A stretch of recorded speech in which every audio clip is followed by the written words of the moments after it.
За. Баярлалаа гэж хэлээ. Баярлалаа гэж хэлээ та. Толгойн юм орчихгүй байна. Толгойн юм орчихгүй нэ. Толгондаа дийнэ үү? За сайн байцгаана уу та бүхэндээ энэ өдрийн мэндийг хүргье. Бид бүгд өнөөдөр Цэлмүн дүүгээ баярлуулахаар сургууль дээр нь хүрэлцэн ирсэн байгаа. Тэгээ хайртай гэр бүлээс нь бид бүгдээр дамжуулан энэхүү сайхан цэцгийг Белоны хамтаар явуулсан байгаамаа. Ингээд бүгдээр орж баярлуулцгаая. За сайн байцгаана хүүхдүүд. Багшаа шээ. За Цэлмүн дүү маань хаана голоо?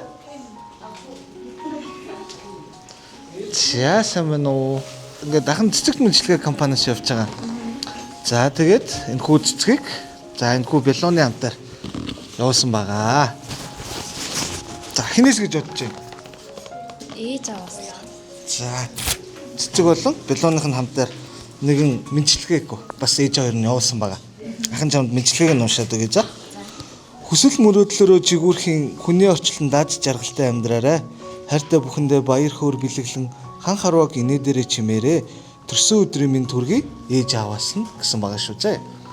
За ээж авдаа хандаж хэлэх үг. За Баярлалаа гэж хэлээ. баярлалаа гэж хэлээ та.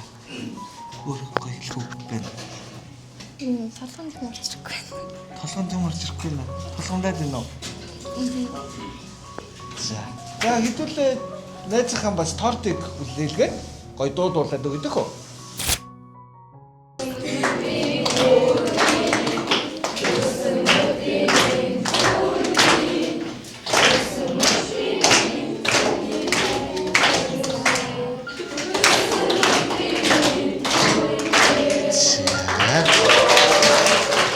За баярлалаа. За тарт ингэж тавьчих тий. За аханд тэгээд ийм сайхан цэцэг болон гинтийн бэлэг өрсөн ээж авдаа хандаад камер руу гарч агаад ээж аваартай гоё бэлчих. Тэгээд ийм гоё бэлэг өгсөн баярлалаа. Зөндөө их хайртай шүү. Таны хаврыг хугалахгүй л гэж хэлээ да.